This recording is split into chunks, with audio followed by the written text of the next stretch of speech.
Well, howdy there, Internet people. It's Bo again. So, today, we're going to talk about how to ruin Thanksgiving dinner. I got a message from somebody, a woman in her 30s, who the message started with, "Help me ruin Thanksgiving dinner." You keep saying to make the case, make the case. I want to make the case. Help me out. Last year at Thanksgiving, she tried to make the case for something, and her uncle was very condescending, called her princess, and called her a stupid girl. So she wants to make the case for reparations. She wants a rematch. Okay, I will help you ruin Thanksgiving dinner. Okay, so you want to make a moral argument, right? Because you're trying to win a moral debate. You're trying to win a moral discussion. So instinctively, what you want to say is, hey, black people kind of built the South twice, once before the Civil War and once after it was burned. This is a debt. It's owed. We need to pay it. That's the argument you want to make. The problem is getting people to admit that their moral compass is broken is hard. That's difficult. But you're not limited to that argument. You can use all tools at your disposal. I have found it incredibly useful to get the person arguing in favor of the points you want to make before you ever start actually talking about what you want to. So, in this case, I found out a little bit about Uncle Bob. Bob's not his name. And I've kind of tailored this argument to Uncle Bob. But this would work with most Americans who are opposed to reparations. So, to start off with, you want them to acknowledge certain things are true and right and good, and it's how we should behave. Now, Uncle Bob was in the 101st, Screaming Eagles, right? He's in the Army. Okay. So to start off with, I don't want you talking about slavery. I don't want you talking about segregation. I don't want you talking about black people. I don't want you talking about the color black. I want you talking about the color orange. Agent Orange. Agent Orange was a defoliant used from 1961 to 1971 in Vietnam. U.S. troops who were exposed to it, they had a lot of issues. Now, eventually, the diseases were linked to exposure to this defoliant, right? Initially, it was just one disease. And if you had that disease and you were exposed, DOD offered compensation.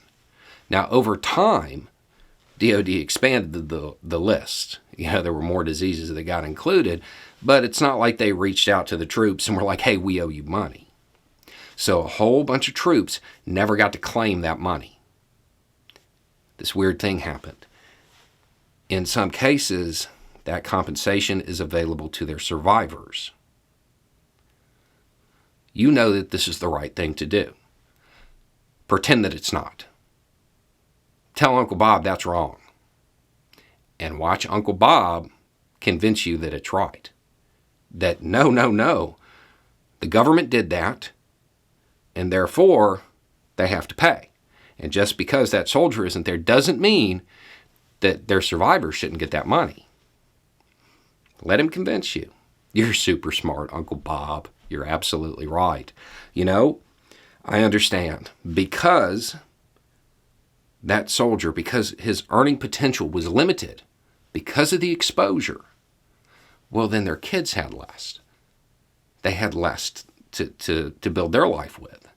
It reduced their generational income. Work that word in. And when you're talking about this, make sure you work in the time frame, 1961 to 1971. That becomes important later.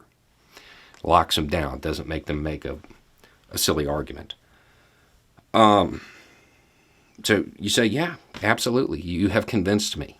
You're right. Since the government did that, limited their earning potential, It definitely should go to their survivors, their kids, their grandkids, whoever. Makes sense. Right? Okay, and you've got that term generational wealth out there. Now, still don't talk about slavery. Go to segregation first. Right? And what you actually want to do is not really just start talking about it.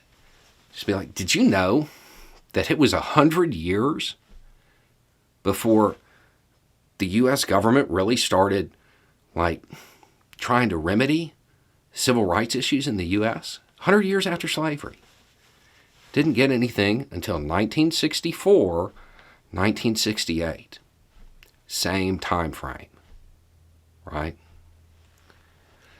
And at this point is when you can start talking a little bit more openly about how the policies of segregation wound up limiting the generational wealth of the kids.